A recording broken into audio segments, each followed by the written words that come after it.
Good morning, Carl. Yeah, we're joined this morning by San Francisco Fed President Mary Daly, who joins us from the West Coast. Thank you for joining us, President Daly. Thank you so much for having me.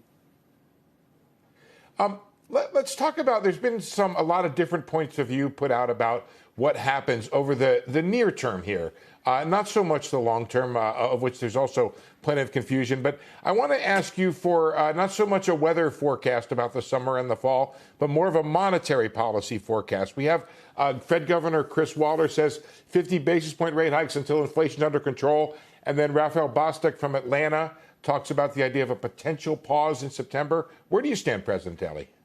So here's where I stand. I stand at we need to get the rate up to neutral, which I put at about 2.5% in nominal terms. And so we need to do that expeditiously. And I see a couple of 50 basis point hikes immediately, in the next couple of meetings to get there. And then we need to look around and see what else is going on. We have other things besides the Fed that contribute to either higher inflation or the moderation in inflation. Supply chains, and China just opened. That's good news for the global economy, good news for supply chains. We need to monitor the war in Ukraine. We need to monitor what consumers are doing and how much slowing the economy already has in train as we raise the interest rate and remove the extraordinary combination we've been providing. But my own goal is we know where we want to be at the end of the year, which is around 2.5% in the interest rate. And getting there will be, let's get there as quickly as we can to just take off the accommodation that I don't meet anyone, contacts, consumers, anyone who thinks that the economy needs help from the Fed right now. So a couple 50s in the summertime. It sounds like you could go ahead and do another 50 in September on your way to 2.5 for the end of the year.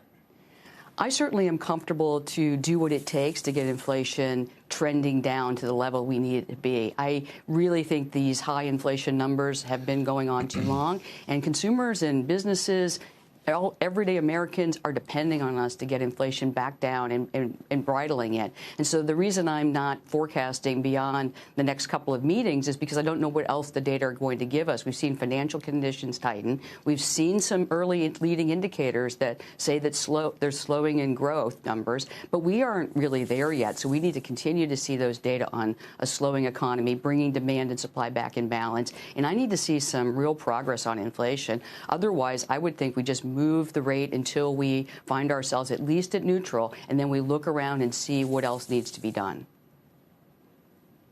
Let's talk about beyond neutral here and whether or not you think the Fed has to go there. There was obviously some talk in the last minutes about going beyond neutral. Where do you stand on that? There are some people out there who say, it's not crazy to think about a 4 or 5% funds rate because it ought to be positive to begin with, a 2 or 3% inflation rate, and then you may have to get restrictive. How do you come down on that? So I absolutely am open to pulling the reins back on the economy after we've removed the accommodation, but it's too early, in my judgment, to proclaim that we're going to do one thing or another because we still have other things that are unfolding. I mean, I mentioned China already. China literally just reopened. That we need to persist in its opening so that we get supply chains some relief. We also need to see what happens with the war in Ukraine and how much energy and food supplies really can come back in balance with the demand there. And I need to see more progress on getting demand growth back in line with supply that we have. So I'm looking for both supply to recover somewhat and demand to come back down a little bit. If neither of those things cooperate, then we need to go into restrictive territory because ultimately we have a goal of price stability and full employment. And we're not at our price stability goal. And Americans depend on us being there. So that's where we'll need to go.